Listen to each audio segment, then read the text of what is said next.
Hello and welcome guys, स्वागत छ तपाईँहरूलाई मेरो न्यू ब्लगमा। फाइनल्ली म पनि काठमाडौँबाट आइसकेँ गाइज, होइन 2 दिन भइसक्यो। आज म देखाउन गइरहेको छु तपाईँहरूलाई गाउँतिर यो सिजनमा के कामहरू हुन्छ त है। अब आज चाहिँ हाम्रो भन्दाखेरि ठ्याक्कै उखु पेल्ने कार्यक्रम थियो।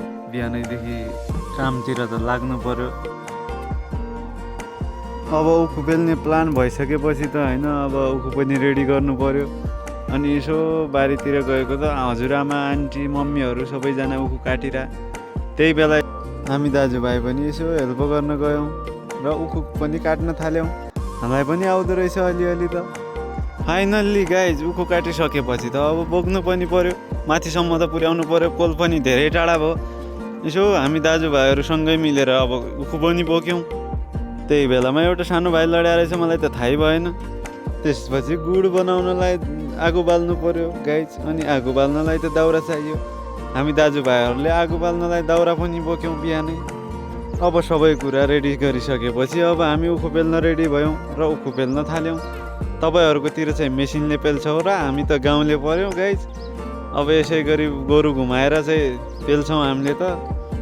भाइले गोरु घुमाउने, म चाहिँ उखु लगाउने, रस निकाल्ने गाइज। यही हो गाउँतिर गाइज, यस्तै हो। जे होस् रमाइलो छ त गाइज गाउँतिर, होइन केही काम पनि गर्नलाई उखु सुखु पेल्नलाई पनि धेरै रमाइलो छ गाइज। थकाइ त लाग्छ, के गर्ने यार काम गर्दा, तर रमाइलो पनि हुन्छ। भाइहरू हुन्छ, सबैजना हुन्छ है।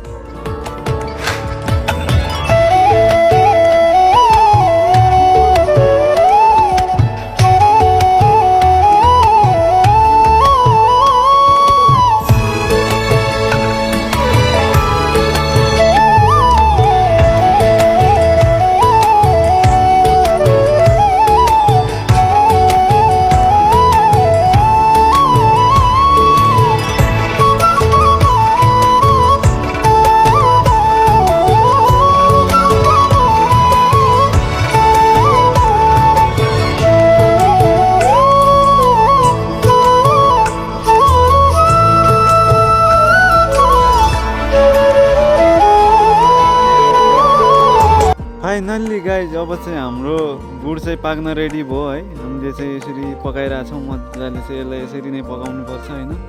अब यसरी पकाउँदा पकाउँदै चलाउँदै गुड पनि पाकिसक्यो होइन। अब चाहिँ निकाल्नु पर्यो गुडलाई पनि। ड्याडी र हाम्रो ठुल्ड्याडी मिलेर गुडलाई पनि निकाल्नु भयो। टक्क त्यो भाँडोमा राख्नुभयो, काठको भाँडो हुन्छ गुड राख्ने चाहिँ होइन गाइज। यसरी गाउँतिर यस्तै हो गाइज, के गर्ने यार। यसरी मजाले हेर्नु त कति बवाल भएको छ। फेरि त्यो काठको भाँडोमा राखिसकेपछि यसरी मजाले चलाउनुपर्छ। यहाँ चाहिँ हाम्रो ड्याडीले चलाउँदै हुनुहुन्छ होइन।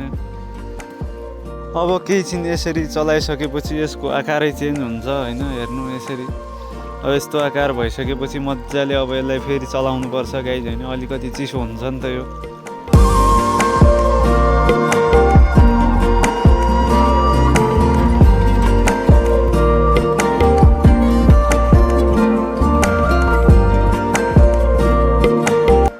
अब टक्क लाएर गुड चाहिँ रेडी भइसक्यो गाइज होइन। अनि हाम्रो ड्याडी अनि भाइहरूले चाहिँ सेप बनाउँदै हुनुहुन्छ यहाँ। टक्क यसरी सेप बनाएर चाहिँ राख्नुपर्छ होइन। अब चाहिँ गाइज लाग्यो फाइनल्ली, कामसाम सकियो, दिनभरिको थकाइ होइन। अब घर गएर मजाले रेस्ट गर्ने। यहाँ गुड पनि लगेर गइसक्यौँ हामीहरू होइन। खासमा हामीले आज दिनभरि खाना नि खाएको छैनौँ गाइज होइन। यसरी खटेर काम गरेका छौँ होइन। सबैजनाले माया गरिदिनु होला अनि च्यानललाई सब्सक्राइब पनि गरिदिनु होला, सँगै लाइक कमेन्ट पनि गरिदिनु होला। धन्यवाद।